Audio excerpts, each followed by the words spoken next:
que todo esto sea hecho para honra y gloria tuya de nuestro Señor Jesucristo. Entregamos este tiempo aquí a través de tu Santo Espíritu, para honra y gloria tuya en el nombre de Cristo Jesús. Les quiero invitar a que vayamos de nuevo al pasaje que habíamos leído la vez anterior por boca de nuestro pastor Gabo, en Efesios 1 del 3 al 12. Del 3 al 14. Ya Gabo hizo una reflexión muy interesante, particularmente en relación con cómo las diferentes porciones de este pasaje se aplican a las tres personas de la Trinidad, el Padre, el Hijo y el Espíritu Santo, y que cada una de estas porciones termina diciendo para alabanza de su gloria.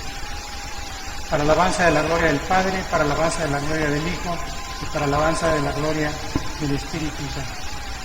Pero hoy vamos a enfatizar otros conceptos según vayamos mencionándolos durante el mensaje. Pues tenemos Efesios 1 del 3 al 14. Bendito sea el Dios y Padre de nuestro Señor Jesucristo, que nos bendijo con toda bendición espiritual en los lugares celestiales en Cristo, según nos escogió en Él antes de la fundación del mundo, para que fuésemos santos y sin mancha delante de Él. En amor, habiéndonos predestinado para ser adoptados hijos suyos por medio de Jesucristo, según el puro afecto de su voluntad, para alabanza de la gloria de su gracia, con la cual nos hizo aceptos en el amado, en quien tenemos redención por su sangre, el perdón de pecados según las riquezas de su gracia, que hizo sobreabundar para con nosotros en toda sabiduría e inteligencia, dándonos a conocer el misterio de su voluntad, según su beneplácito, el cual se había propuesto en sí mismo de reunir todas las cosas en Cristo, en la dispensación del cumplimiento de los tiempos, así las que están en los cielos como las que están en la tierra. En él asimismo tuvimos herencia, habiendo sido predestinados conforme al propósito que el que hace todas las cosas según el designio de su voluntad, a fin de que seamos para la alabanza de su gloria, nosotros los que primeramente esperábamos en Cristo. En él también vosotros, habiendo oído la palabra de verdad, el evangelio de vuestra salvación, y habiendo creído en él, fuisteis sellados con el Espíritu Santo de la promesa, que es las arras de nuestra herencia, hasta la redención de la posesión adquirida, para la alabanza de su gloria. Este es un pasaje, pues por decirlo de forma corta, problemático teológicamente. ¿Por qué digo que problemático teológicamente? Porque la Biblia está llena de evidencia de que nosotros tenemos libre albedrío, que Dios nos dio ese regalo de libre albedrío, la libertad para elegir entre el bien y el mal.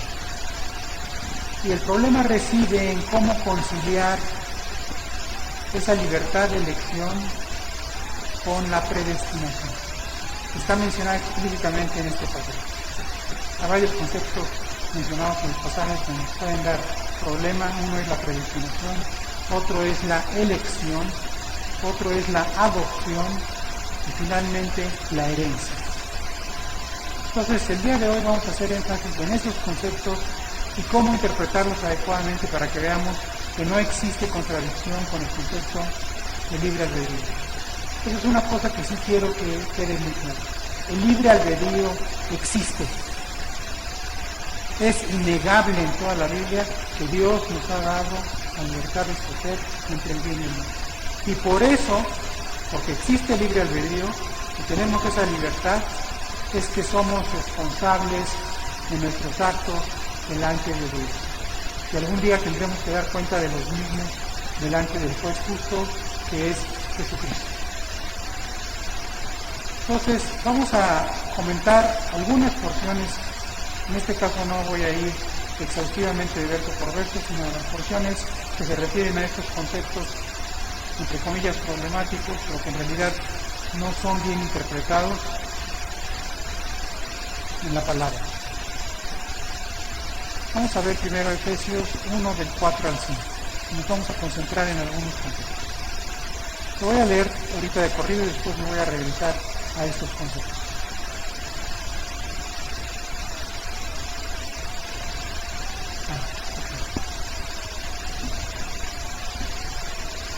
Magia. Estaba muy cerquita de la bocina y era lo que estaba diciendo el sonido, ¿no? Bueno, entonces Efesios 1, 4 y 5. Según nos escogió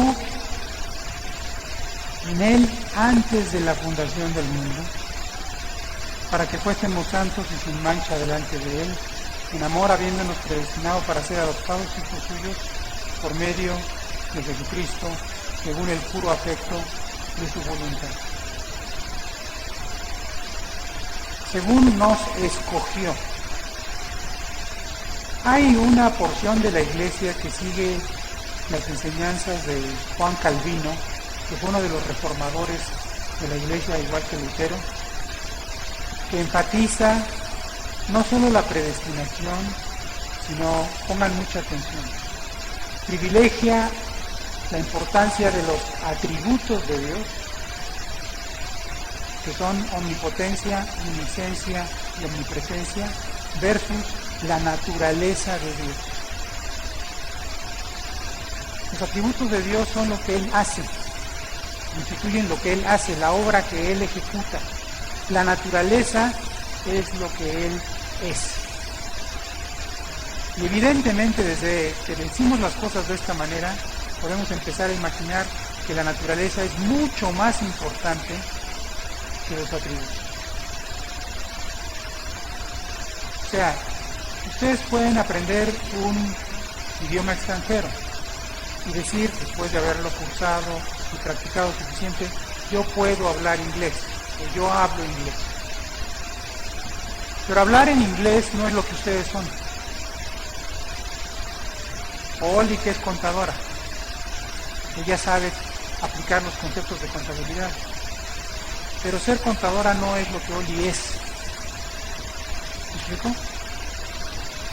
Todos nosotros somos hijos de Dios. Eso es lo que somos. ¿A qué nos dediquemos es lo de menos? ¿Me explico? Entonces, dice, según nos escogió.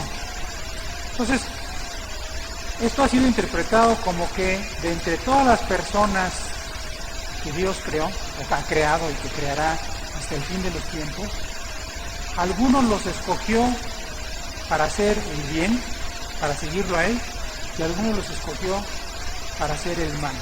A unos los escogió para vida eterna y a otros los escogió para condenación eterna.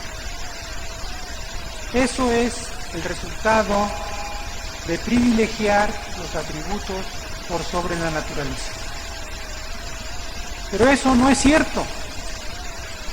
Ahorita vamos a demostrarlo bíblicamente que no es cierto. Y el problema principal son las traducciones, como es común. El verbo escoger en griego es eklegomai. Entonces, cuando dice, según nos escogió, este verbo en realidad lo que quiere decir es llamar fuera. Es interesante que tenga esta interpretación o este significado, porque podríamos leer en una mejor traducción, según nos llamó fuera. ¿Fuera de qué? Del mundo. Esto se compagina perfectamente con el significado de la palabra que se traduce como iglesia, que en el griego es eklesia, que quiere decir asamblea o congregación llamada fuera. ¿Fuera de qué? De nuevo, del mundo. Hemos sido llamados fuera del mundo. No es que hayamos sido escogidos entre una multitud de personas que habrían de ser creadas, nosotros para obedecer a Dios y otros para desobedecerlo. ¿Me explico? Y dice, nos escogió en Él antes de la fundación del mundo. Por cierto, esta es otra expresión que usualmente se malinterpreta. La gente dice, bueno, la fundación del mundo es la creación del mundo, y no es así, porque la palabra fundación en griego es katabol, y lo que quiere decir es la ruina del mundo. Entonces nos escogió en Él antes de la ruina del mundo. ¿Cuándo se arruinó el mundo? Cuando sobrevino el pecado. Muchos nos preguntamos por qué hay enfermedad, por qué hay dolor. Bueno, en buena medida por el pecado. Antes no había enfermedad, no había muerte, no había dolor, pero ahora sí lo hay. ¿Por qué? Por el pecado. Aunque el dolor tiene otra función que vamos a ver después, una función mucho más sublime. Pero fíjense cómo dice, según nos escogió en Él antes de la fundación del mundo, no es que nos haya escogido para ser salvos, como creen algunos, indebidamente, sino que nos escogió para que fuésemos santos y sin mancha delante de Él. Santos y sin mancha delante de Él. En amor habiéndonos predestinado para ser adoptados, hijos suyos, por medio de Jesucristo, según el puro afecto de su voluntad. Aquí tenemos que entender bien qué es lo que quiere decir la adopción. Mucha gente, muchos pastores, muchos predicadores dicen, hemos sido adoptados en la familia de Dios. Pero la adopción bíblica es otra cosa, que vamos a explicar con suficiente detalle. Para complicar las cosas, en 2 de Pedro 3:9, en 1 de Pedro 1:2, 1 de Pedro 1:2,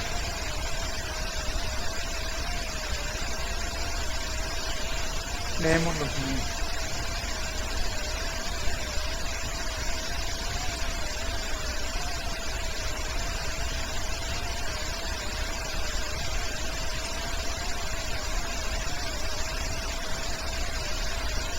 Bueno, voy a leer desde el 1.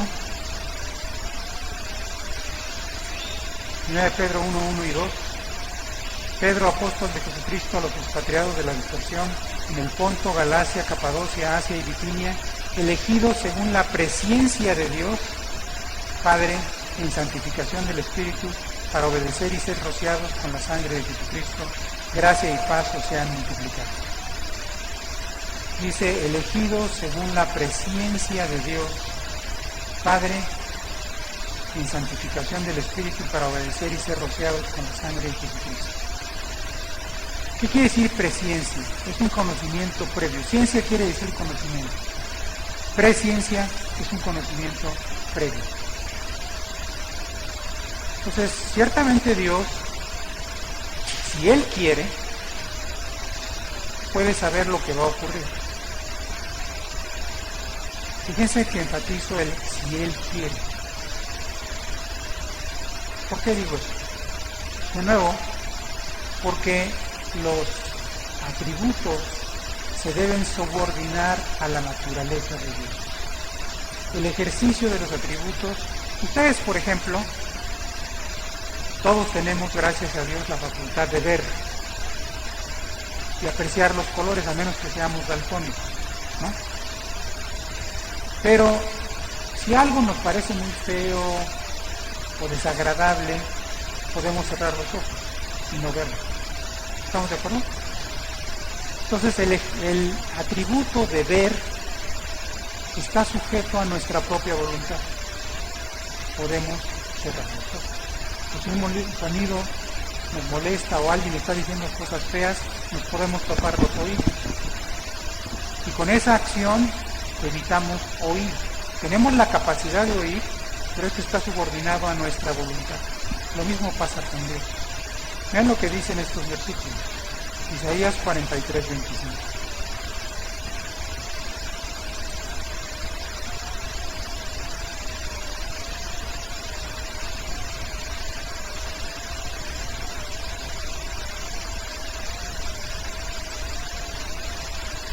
Dice, ¿ya lo tienen?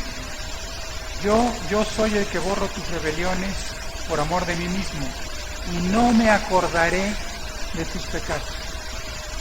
¿Cómo es posible que haya un Dios omnisciente, un Dios que todo lo sabe, que no se acuerde de nuestros pecados, que decida olvidar nuestros pecados? porque la omnisciencia de Dios está sujeta a su voluntad. Y dice que por amor de sí mismo no se acordará de nuestros pecados. Acuérdense, ¿cuál es la esencia de Dios? El que no ama no conoce a Dios, porque Dios es amor. Esa es la esencia de Dios. ¿Estamos de acuerdo? Entonces Dios, si Él así lo decide, puede olvidar. ¿No es maravilloso que Dios se haya olvidado de todos nuestros pecados hasta el momento en que decidimos aceptar su oferta de perdón? Ahora, hay que ponernos abusados aquí, ¿no? Los cristianos seguimos pecando. Y tenemos que ponernos a cuenta con Dios por cada pecado que hayamos cometido, de acuerdo con la convicción de pecado, justicia y juicio que pone en nosotros el Espíritu Santo, que es una distinción. Y entonces, confesar nuestros pecados para que Dios, que es fiel y justo, nos limpie de toda maldad, según dice Primera de Juan. Entonces dice aquí que no se acordará más de nuestros pecados. Ahora vean lo que dice, la forma en que lo dice Miqueas.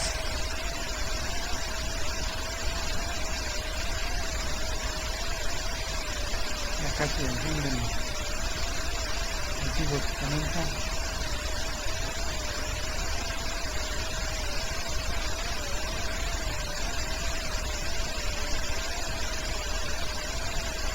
Miqueas 7, 18 y 19.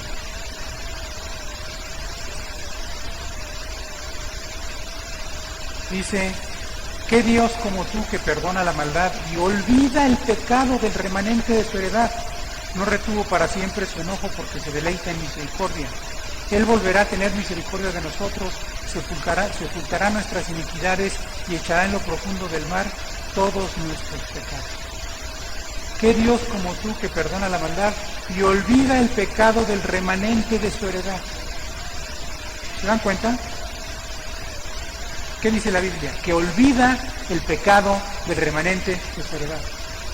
Ay de nosotros si se acordara de nuestros pecados. ¿Me explico? De hecho, dice aquí en 1 Pedro 1 y 2, que leímos hace un rato, que fuimos, vamos a volver a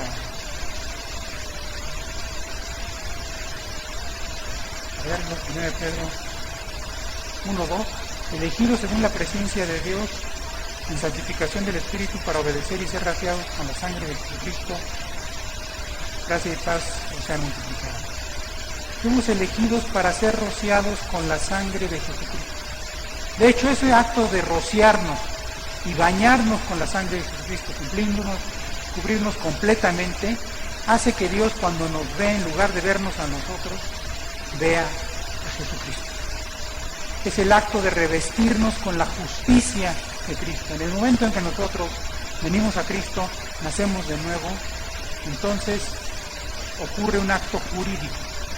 Dios Padre nos declara inocentes, porque ya no nos ve a nosotros, ve la sangre de Cristo. Pero ahora, vean hay muchísimos versículos que prueban el libre albedrío, pero hay uno que deshace todos los argumentos del calvinismo. Esto es la predestinación, la elección previa y todas estas cosas.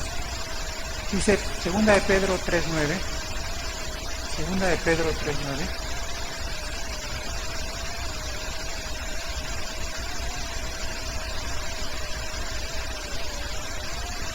Dice, el Señor no retarda su promesa, según algunos la tienen por tardanza, sino que es paciente para con nosotros, no queriendo que ninguno perezca, sino que todos procedan al arrepentimiento.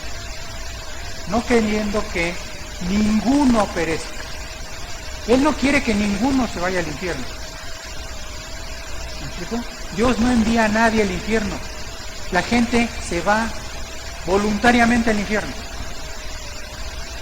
porque no acepta la oferta de amnistía que Dios ofrece, de perdón,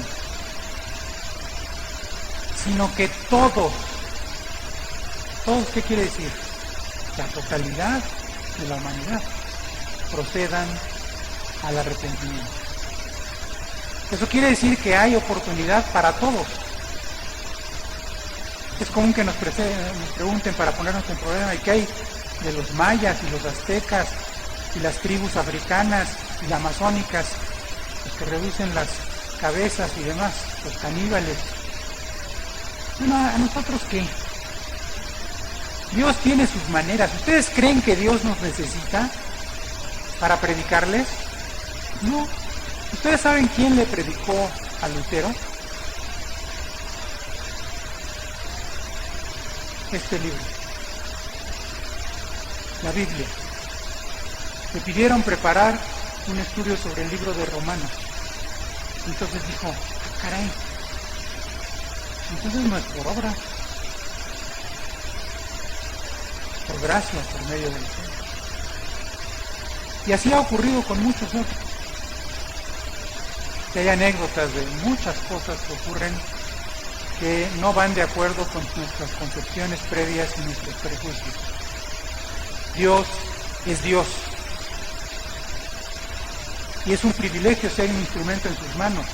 Pero Dios no nos necesita. Dios no tiene menos gloria porque nosotros dejemos de glorificarlo. Dios es glorioso. Dios es la gloria. ¿Me explico? Es un privilegio glorificarlo. El problema, pienso yo muchas veces, es que no entendemos claramente qué quiere decir que Dios es Dios. Es el ser supremo, es soberano sobre todas las cosas. Ahora, ¿cómo conciliamos entonces los conceptos aparentemente contradictorios de predestinación y libre albedrío? Si está mencionado en la Biblia, debe existir una predestinación que quizá no hemos comprendido cabalmente. Para lograr hacerlo, les invito a que leamos 3 versículos. Uno que está en Apocalipsis 20:12, que se llama el juicio del gran trono blanco, que es el juicio de los impíos, pero que algunas cosas son aplicables a todos, particularmente uno, según vamos a comenzar. Apocalipsis 20:12 dice: y vi a los muertos grandes y pequeños de pie ante Dios, y los libros, no dice el libro, dice los libros fueron abiertos, y otro libro fue abierto, el cual es el libro de la vida. Y fueron juzgados los muertos por las cosas que estaban escritas en los libros según sus obras.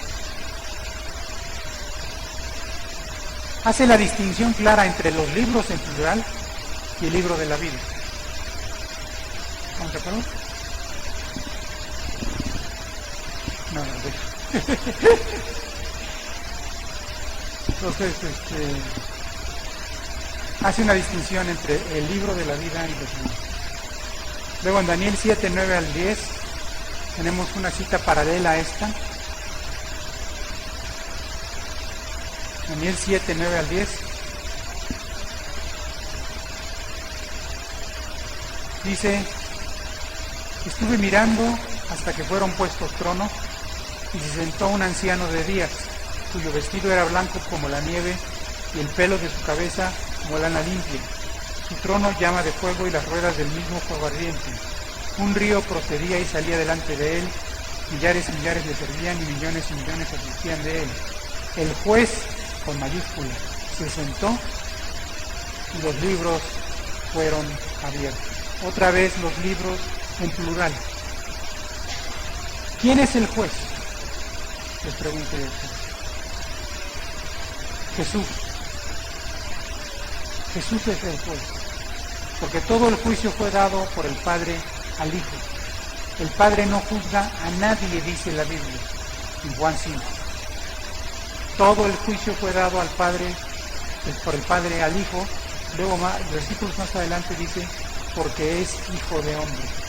O sea, Él nos va a juzgar porque Él experimentó todas las cosas que nosotros experimentamos. Dice la Biblia que Él fue tentado en todo, pero sin pecado.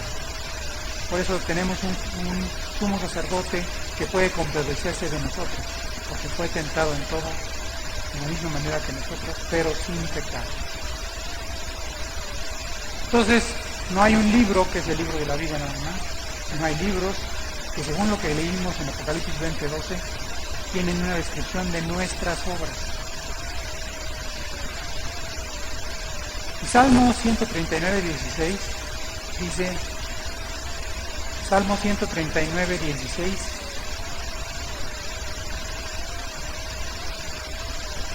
nos doy un poquito de tiempo. Salmo 139:16, mi embrión vieron tus ojos, escribe David, y en tu libro estaban escritas todas aquellas cosas que fueron luego formadas sin faltar una de ellas. ¿Qué quiere decir esto?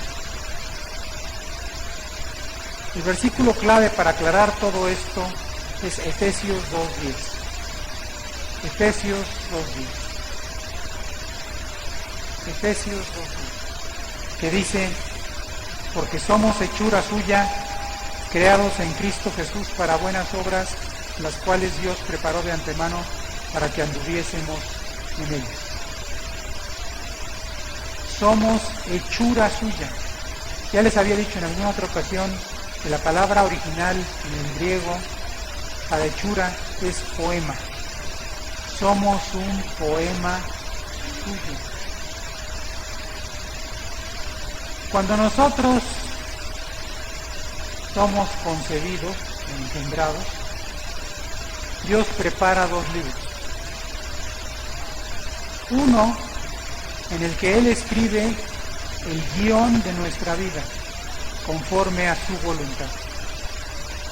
Y otro que nos entrega en blanco, para que a partir del momento de nuestro nacimiento, nosotros empecemos a escribir. Y la evaluación final que habrá, tanto de creyentes como de impíos, en el caso de los creyentes, esto es lo que se llama el día de Cristo, cuando nos presentemos una vez que partimos de esta tierra a rendir cuentas delante del juez justo que es Jesucristo, en el tribunal de Cristo, lo que va a hacer el Señor es, aquí están los dos libros, el que yo escribí y el que tú escribiste. De modo que sí había una predestinación de lo que Dios quería que hiciéramos, pero como Él nos dio el libre albedrío, nos da la libertad de llenar nuestro propio libro. ¿Se dan cuenta? Y la evaluación es simple, compara. Compara el libro que yo escribí con el que tú escribiste. ¿Qué tan parecidos o qué tan diferentes son? Pero además nos ha dado a su Espíritu Santo. Y es como en las obras de teatro o en las telenovelas o lo que quieran. Tenemos un apuntador, un chicharito.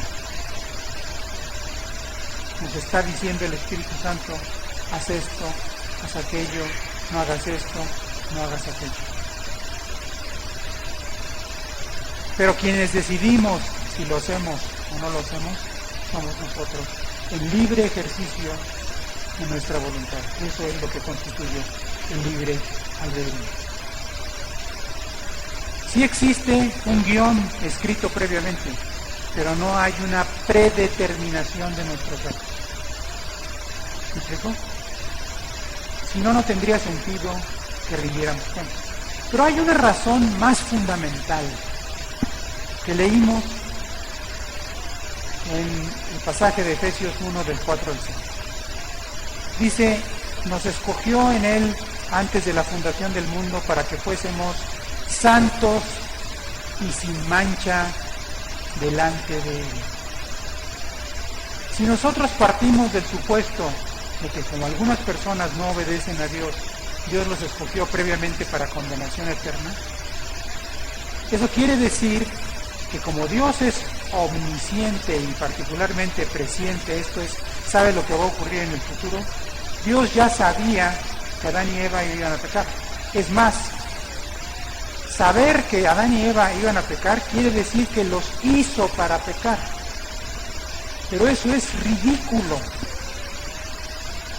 Lo que nos está diciendo este pasaje es que Dios hizo a Adán y a Eva y a cada uno de nosotros para que fuésemos santos y sin mancha delante de Él. ¿Sí me explicó? Exacto. Pero además, pensar en que Él hizo a alguien para pecar va en contra de su naturaleza. Porque Dios es santo, Dios es bueno.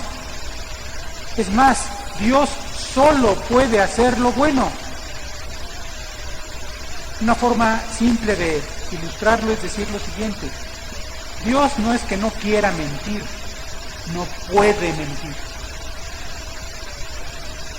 Esto a lo mejor les hace un poco una revolución en su cabeza. ¿Cómo podemos pensar en un Dios omnipotente que tiene el poder para hacer lo que Él quiera, que no pueda hacer algo? Pero así es, porque Dios es bueno, bueno, bueno, santo, santo, santo, verdadero, verdadero, verdadero. Dios es la verdad. La Biblia dice, tu palabra es verdad. Dios no puede mentir. No es que no quiera, no puede mentir. Entonces Dios no puede hacer el mal. Eso es la antítesis de Dios. Dios solamente puede hacer lo bueno. Por eso dice que nos escogió, ¿para qué? Para que fuera, a todos, para que fuésemos santos y sin mancha delante de Él.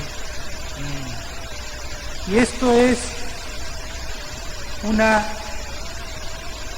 cosa que se cumplirá en la iglesia victoriosa, como leemos en Efesios 5, 25 al 27. Efesios 5, 25 al 27.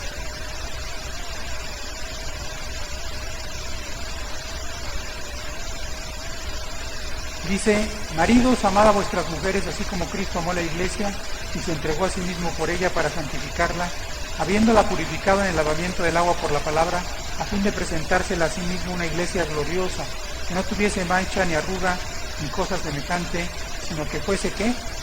Santa y sin mancha. Cumpliendo entonces esto que yo llamo el propósito eterno de Dios, que seamos como Él es. Evidentemente Él es santo y sin mancha.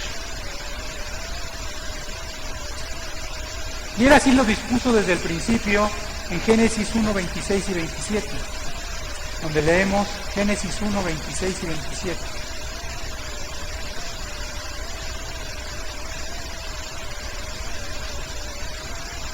Entonces dijo Dios, hagamos al hombre a nuestra imagen conforme a nuestra semejanza, y señoree en los peces del mar y en las aves de los cielos, y en las bestias, en toda la tierra, y en todo animal que se arrastra sobre la tierra.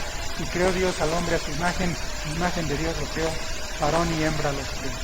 Ya he comentado varias veces acerca de estos versículos, pero lo notorio aquí es que el primero de ellos dice, hagamos al hombre a nuestra imagen conforme a nuestra semejanza. Y el segundo dice, y creó Dios al hombre a su imagen de Dios lo creó. Cambia el verbo, ya no es hagamos, sino dice creo. Ya no dice imagen y semejanza, sino dice solamente imagen. Imagen es una sombra o una ilusión. No es correcto decir, como suele decirse, que fuimos hechos a imagen y semejanza de Dios. Fuimos hechos a imagen de Dios. La semejanza es algo que Dios produce en nosotros con el tiempo, a través de pruebas, a través de aflicciones, a través del trato que Él tiene con nosotros, a través de que nosotros caminemos con Él. Ese es el objetivo de la experiencia cristiana, a través de la santificación. Entonces Dios quiere que tengamos un carácter como el que Él tiene, que tengamos una naturaleza como la que Él tiene. Por eso dice 1 de Pedro 1:16, porque escrito está, sed santos, porque yo soy santo. Y Mateo 5:48, que son palabras de Cristo, sed pues vosotros perfectos, como vuestro Padre que está en los cielos es perfecto.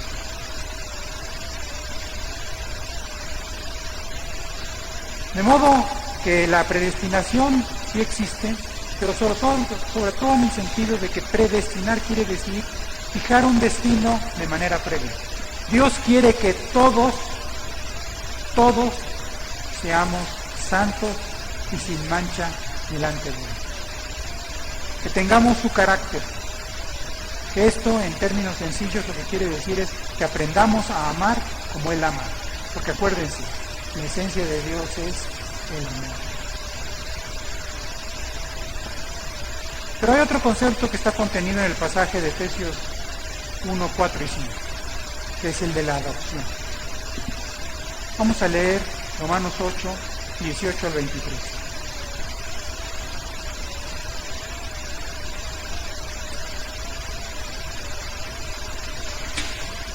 Romanos 8, 18 al 23.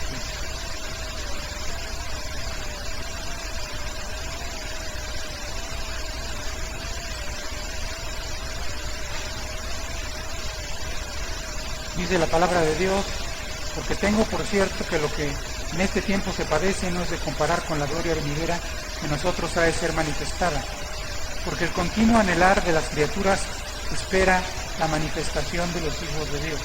Hijos de Dios aquí es cuyos, esto es, hijos maduros. Porque las criaturas sujetas fueron a vanidad, no de grado, por causa del que las sujetó con esperanza, que también las mismas criaturas serán libradas de la servidumbre de corrupción y la libertad gloriosa de los hijos de Dios, otra vez cuyos. Porque sabemos que todas las criaturas gimen a una y están a una de parto hasta ahora, y no solo ellas, sino también nosotros mismos, que tenemos las primicias del Espíritu, nosotros también gemimos dentro de nosotros mismos, que dice, esperando la adopción, es a saber, la redención de nuestro cuerpo. Esto nos dice que la adopción no ha ocurrido. Y en el griego adopción es huiotesin, que es la presentación pública como hijo maduro. ¿Se acuerdan de la parábola de los talentos? Y del que multiplica sus talentos, le dieron 5 y produjo otros 5. ¿Qué le dice? Y también al que le dieron 2 produjo otros 2. A los 2 les dice: bien, buen siervo y fiel, sobre poco has sido fiel, sobre mucho te pondré, entra en el gozo del Señor. ¿No les gustaría que al llegar a la presencia del juez justo, que es Jesucristo, después de nuestra evaluación les dijera: bien, buen siervo, buena sierva, fiel, sobre todo has sido fiel, sobre mucho te pondré, entra en el gozo del Señor? Y que después de eso el Padre declarara ante las huestes celestiales: este es mi Hijo amado, esta es mi hija amada, en los cuales tengo contentamiento. ¿No les gustaría eso?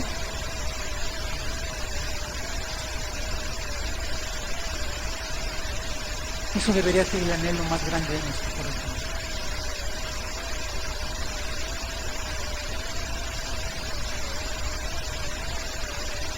Pero ¿estamos siguiendo el guión? ¿Le hacemos caso al Espíritu Santo en cada instancia? ¿Seguimos su consejo? A lo mejor no siempre. Y si nos damos cuenta, ¿qué tenemos que hacer? Confesar nuestro pecado. Y Él nos limpia de toda maldad. Estemos a cuentas con el Señor, tengamos las cuentas al día, la contabilidad al día.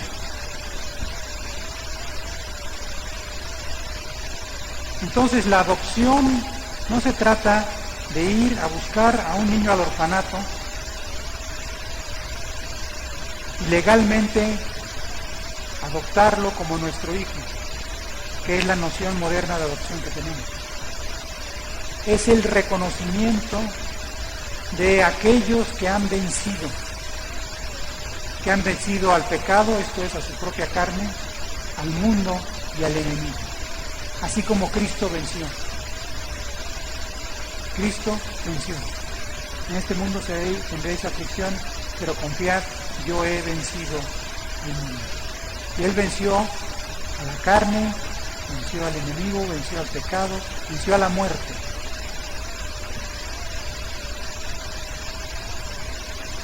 Dice Efesios 1, 9 al 10, retomemos ahora los versículos del pasaje que leímos en primera instancia. Dice, dándonos, Efesios 1, 9 al 10. Efesios 1, 9 al 10. Dándonos a conocer el misterio de su voluntad según su beneplácito, el cual se había propuesto en sí mismo de reunir todas las cosas en Cristo en la dispensación del cumplimiento de los tiempos, así las que están en los cielos como las que están en la tierra. De reunir todas las cosas en Cristo. Es interesante, muy interesante y muy revelador, que en Primera de Corintios 15, no lo vamos a buscar, pero se los voy a decir simplemente en forma contextual, Jesús es llamado el postrer Adán. Y se hace un contraste entre el primer Adán, que fue el primer hombre, y el postrer Adán. ¿Por qué? Porque Dios le planteó a Adán, el primero, y le explicó, no crean que simplemente le dijo lo que está registrado en el libro de Génesis, le explicó a cabalidad lo que implicaba la obediencia, la desobediencia y el propósito eterno que él tenía. Seguramente le dijo algo como, hijo mío, yo te he hecho a tu imagen, pero quiero que adquieras mi carácter. Tienes la posibilidad de obedecer o desobedecer mediante una prueba muy sencilla. No has de comer del árbol del conocimiento del bien y del mal, porque el día que de él comieres, ciertamente morirás. Lo cual ocurrió. Entonces, era evidente que estaba sometiendo a prueba a Adán en su fidelidad, en su obediencia, en su caminar con él. Y Adán, el primero, falló. Entonces era necesario que otro hombre de carne y hueso fuera sujeto a la misma prueba y este sí la superara. Y eso fue lo que hizo Jesucristo. Esto fue necesario porque vino el pecado. Y hay dos versículos que a mí me parecen muy reveladores si uno los estudia con detalle. Y sobre todo los contrasta. Apocalipsis 13:8. Es un versículo que habla del anticristo, la bestia que surge del mar de las naciones.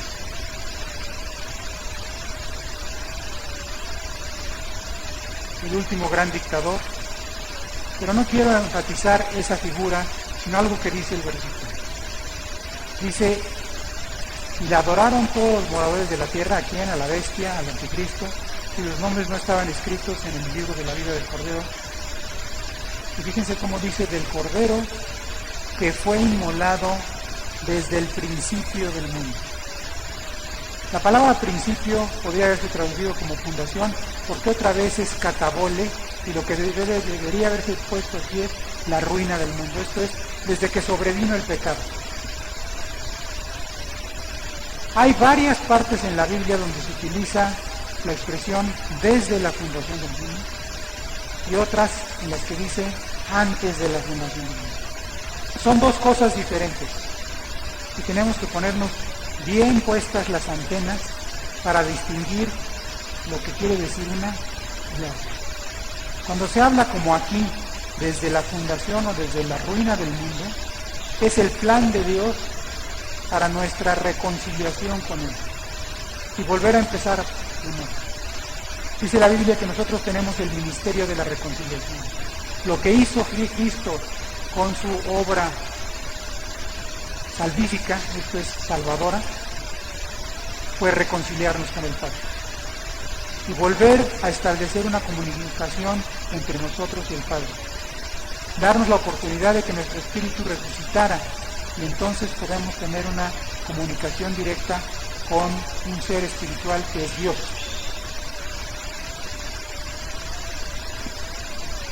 Dice aquí que el Cordero fue inmolado desde que se arruinó el mundo. ¿Me explicó? O sea, Dios se ve ante un problema de solución aparentemente imposible. Le ha dicho al hombre que si come del árbol del conocimiento del bien y del mal, ciertamente moriría. Entonces tenía que morir el hombre. Lo cual se cumplió en diferentes maneras, espiritualmente fue separado de Dios. Además se puso fin al número de sus días. Nadie vive eternamente, por lo menos en forma corpórea. Pero Dios amaba al hombre y a la mujer que había creado.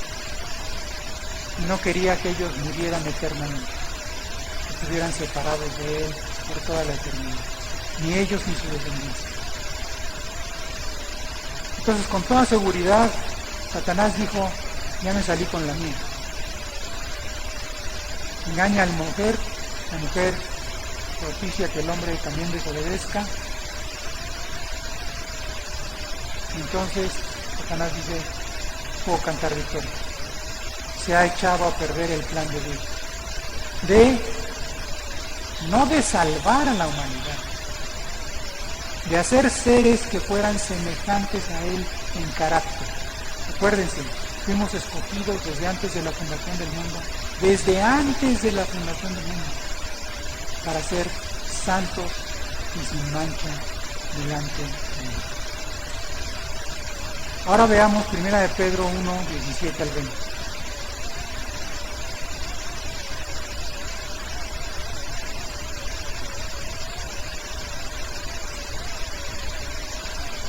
Primera de Pedro 1, 17 al 20.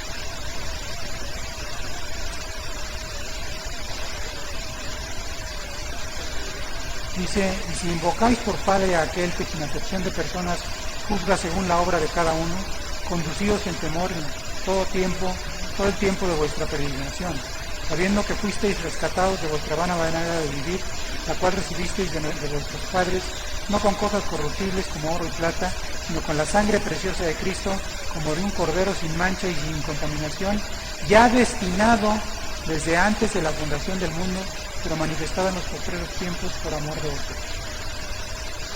A ver, vamos a aclarar. Apocalipsis nos dice que el cordero fue inmolado desde la fundación del mundo, desde la ruina del mundo. Y aquí dice que el cordero, o Cristo, perdón, el cordero, Cristo estaba ya destinado desde antes de la fundación del mundo.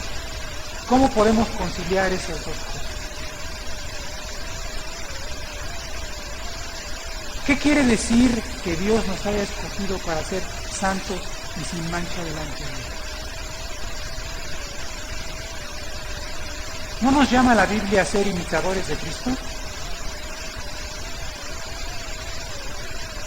Muchas veces les he citado a este pastor luterano, teólogo también, que enfrentó a los nazis y fue asesinado por ellos, afuera de un campo de concentración durante la Segunda Guerra Mundial, Dietrich Bonhoeffer, quien decía en uno de sus libros una frase muy poderosa: cuando Dios llama a una persona, le dice, ven y muere. Muere a ti mismo, es lo que quiere decir. Pero esto lo he parafraseado yo de una manera que me parece más didáctica. Cuando Dios llama a una persona, le dice, sé Cristo. No sé como Cristo, sé Cristo. Esto de ser santos y sin mancha delante de Él, de ser semejantes a Él, quiere decir que, como escuchamos en uno de los cantos que entonamos, nosotros debemos continuamente reflejar a Cristo. Que la gente que nos conozca no nos vea a nosotros, no vea a Gerardo. Cuando vean a Gerardo, que vean a Cristo. ¿Me explico? Que no vean a Denise, vean a Cristo. Que no vean a Jorgito Caro, vean a Cristo. Que no vean a Toñito, vean a Cristo. No vean a Carlitos, a Miriam, vean a Cristo. Que no vean a Gabo, vean a Cristo. ¿No sería esto sensacional? Que nos hayamos interiorizado tanto en esa semejanza que Dios busca, que nos comportemos tal cual Cristo se portaría. ¿Cierto? Que reaccionemos como Él reaccionaría. Más allá de eso, que pensemos, que sintamos como Él pensaría o sentiría. Despojándonos, como dice la Biblia, del viejo hombre y revistiéndonos del nuevo, que es Jesucristo. De eso se trata. El plan de Dios no acaba con el nuevo nacimiento, apenas empieza, porque eso nos reconcilia con el Padre y da la posibilidad de que entonces Él comience la obra santificadora para remover todas las inmundicias de la carne, con el destino de lo que está predestinado de ser como Cristo es. Entonces, Dios tenía un proyecto desde el principio. Y podemos llamar a esto el proyecto Cristo. Que no solamente se aplica al plan de redención que fue necesario poner en marcha porque sobrevino el pecado desde la ruina del mundo, sino desde el principio quería que nosotros fuéramos Cristo. Y eso es lo que quiere decir que ya estaba destinado este plan desde antes de la fundación del mundo. Para terminar, veamos Efesios 1 del 11 al 14.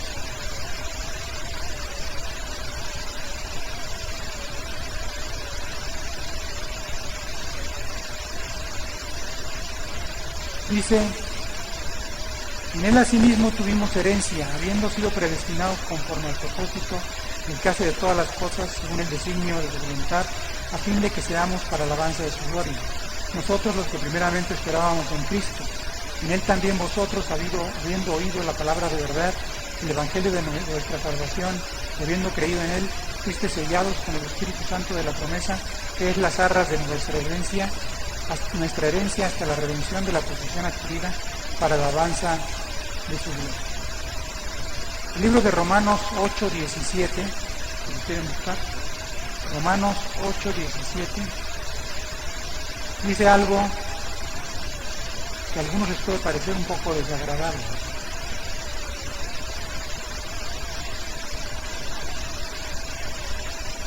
Pero que en realidad también es un privilegio.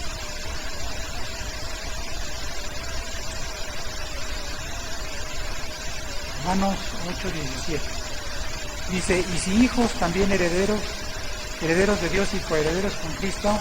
Y ahora viene una condición: herederos de Dios y coherederos con Cristo, si es que padecemos juntamente con Él, para que juntamente con Él seamos glorificados. A esto me refería con decir que el dolor tiene un propósito más sublime aún. En esta semana pasada me preguntaba Eli allí en casa, ¿por qué tuvo que sufrir tanto Jesucristo? Y en un momento más les voy a dar la respuesta. O sea, no solamente murió, lo torturaron, lo azotaron, se desprendieron la piel, los músculos de la espalda, lo coronaron con una corona de espinas, lo clavaron en la cruz, lo golpearon a tal grado que quedó desfigurado. ¿Por qué tuvo que sufrir y ser humillado? Lo escupieron, lo insultaron. ¿Por qué? Dice Apocalipsis 21:7, la principal promesa a los vencedores: el que venciere heredará todas las cosas, y yo seré su Dios, y él será mi hijo maduro. Eso quiere decir que el que no venciere no heredará todas las cosas, Ni Dios ciertamente será su Dios en forma completa, ni Él será su hijo maduro.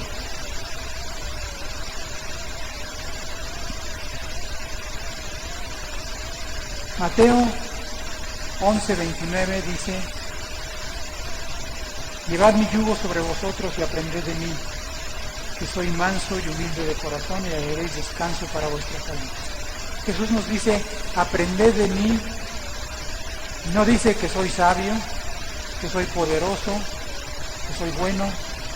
Dice que soy manso y humilde de corazón. Muchas veces lo he dicho y lo repito ahora: el signo principal de madurez de un hijo de Dios, una hija de Dios, es la humildad. La humildad. La humildad. El poner a otros antes que nosotros. El cederle a todo mundo el paso, cosas de ese estilo, el turno, lo que ustedes busquen en él. Por eso dice Salmo 51:17: los sacrificios de Dios son el espíritu quebrantado, al corazón contrito y humillado no despreciarás tú, oh Dios. Y para cerrar el círculo y toda esta argumentación, busquen por favor Isaías 57:15.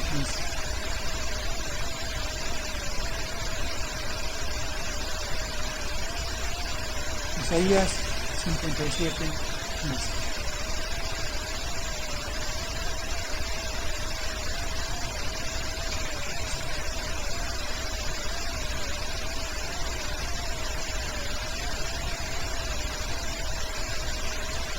Isaías 51:7. Perdón, 57:15. 57:15. Porque así dijo el alto y sublime, el que habita en la eternidad, cuyo nombre es el Santo. Yo habito en la altura y la santidad, y con el quebrantado y humilde de espíritu, para hacer vivir el espíritu de los humildes y para edificar el corazón de los quebrantados. Él habita con el quebrantado y humilde de espíritu. Piensen lo siguiente: cuando Dios decide hacer al ser humano, dice: hagamos al hombre a nuestra imagen y semejanza. Y lo de la semejanza quería decir, como ya les mencioné, que aprendiéramos a amar como Él ama. Pero el amor verdadero es libre. No se puede obligar a nadie a amar. Se puede obligar a alguien a temer, a obedecer incluso, pero no a amar. Entonces, para ser seres semejantes a Él, otra pregunta es: ¿por qué quiso hacer seres semejantes a Él? Que en un momento más les digo la respuesta. Para ser seres semejantes a Él, los tenía que hacer necesariamente. Era inevitable que fueran libres, para que entonces, ejerciendo esa libertad, pudieran amar verdaderamente. ¿Me explico? Solo las personas libres pueden amar verdaderamente. Además, son simulaciones. Entonces Dios nos entrega un gran regalo, que es el libre albedrío. Tú puedes hacer lo que tú quieras. Tú puedes decidir lo que tú quieras. Dadas diferentes situaciones y circunstancias, tú eres quien decide cuál es el siguiente paso en tu vida. Eso es no solo un gran regalo, sino una gran responsabilidad. Pero ¿saben qué produce en la mayoría de nosotros? Soberbia, arrogancia, orgullo, vanidad. ¿Por qué? Porque yo hago lo que yo quiero. ¿Cómo que no? Me canso ganso, como dicen ahora. No, hago lo que yo quiero.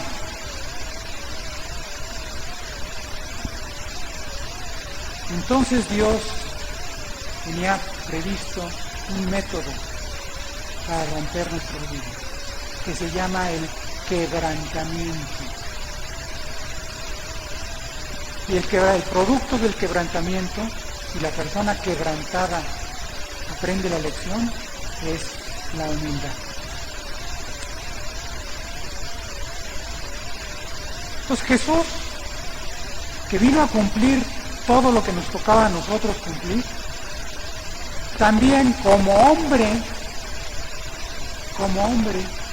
tenía que ser quebrantado. Por lo que padeció, aprendió la obediencia, dice el libro de Hebreos. Y solo los humildes verdaderamente obedecen. Los soberbios no, porque dicen, aquí se hace lo que yo digo. Ah, ¿cómo que no? ¿Me explico? Y entonábamos un himno, porque todo está bajo el control del Espíritu Santo y los himnos siempre son en consonancia con el mensaje, aunque no tengamos comunicación previa a la verdad. Y decía, te entrego mi voluntad. La definición corta de un vencedor es aquel que le ha entregado su libre albedrío a Dios, que lo ha devuelto. Ya no lo quiero, ya no quiero hacer mi voluntad, quiero hacer tu voluntad. Como Jesús dijo en Getsemaní, ¿se dan cuenta? Si es posible, pase de mí esta copa, pero no se haga mi voluntad, sino la tuya. Todo hágase a la gloria de Dios Padre. Y dice aquí que al contrito y humillado no despreciará jamás, y que Él habita con el quebrantado y humilde de espíritu. Acabamos de leer que el propósito de Dios es reunir todas las cosas en Cristo. Y esa es la victoria final. Porque dice la Biblia, el que venciere yo le doy columna en el templo de mi Dios. Apocalipsis 3:2. Y nunca más saldrá de ahí. Apocalipsis 21 dice que Juan, al describir a Nueva Jerusalén, menciona, no vi en ella templo, porque el templo de ella era el Dios, Señor Dios Todopoderoso y el Cordero. Entonces el ser columna en el templo de Dios quiere decir ser parte de Dios, ser parte del Cordero y a través de Él, de Dios Padre. Dios quería crear seres semejantes a Él porque quería una esposa. ¿Y qué esposa creen que merece Jesucristo? Una que sea santa y sin mancha ni arruga ni cosa semejante, sino una iglesia gloriosa, cumpliendo entonces el propósito eterno de Dios, que fuéramos santos y sin mancha delante de Él. Lo dice, comparen lo que dice Génesis 1:27 con 1:26, perdón. Entonces dijo Dios, hagamos al hombre nuestra imagen, conforme a nuestra semejanza, y señoree en los peces del mar y en las aves de los cielos, en las bestias y en toda la tierra, y en todo animal que se arrastra sobre la tierra. Lo que estaba diciendo él es, hagamos a Cristo. Pablo dice que sufre por dolores de parto hasta que Cristo sea formado en nosotros. Y en Efesios 1:19 dice que se había propuesto en sí mismo reunir todas las cosas en Cristo en la dispensación del cumplimiento de los tiempos, así las que están sobre los cielos como las que están en la tierra. Entonces, fíjense para qué nos creó Dios. Para que fuésemos santos y sin mancha delante de Él, pero aparte, para señorear en los peces del mar, en las aves de los cielos, en las bestias, en toda la tierra, en todo animal que se arrastra sobre la tierra. Y esto se cumple en Cristo, porque Él pondrá a todos sus enemigos por estrado de sus pies, y toda lengua confesará y toda rodilla se doblará diciendo que Él es Rey de Reyes y Señor de Señores. Entonces, si están pasando alguna situación difícil o complicada, confíen. Cristo ha vencido al mundo. El propósito de la prueba del quebrantamiento es producir humildad. Y como dice 2 Corintios 1, 9 y 10, 9 particularmente, para que no confiemos en nosotros mismos, sino en Dios, en Dios. En Dios. A Él sea la honra y la gloria por todos los siglos. Oremos. Padre bendito, te damos gracias, Señor, porque sabemos que tú nos elegiste para ser santos y sin mancha delante de ti. Fijaste nuestro destino de antemano, y ese es un destino glorioso, que seamos como tú eres, para que entonces así podamos desposarnos contigo y alabarte y glorificarte por toda la eternidad y cumplir lo que tanto anhelaba David. Una cosa él demandó a ti Jehová. Esta buscaría, que estuviéramos todos nosotros en la presencia tuya todos los días de nuestra vida, para contemplar tu hermosura e inquirir en tu templo. Así sea hecho en el nombre y por los méritos y para la gloria de nuestro Señor Jesucristo.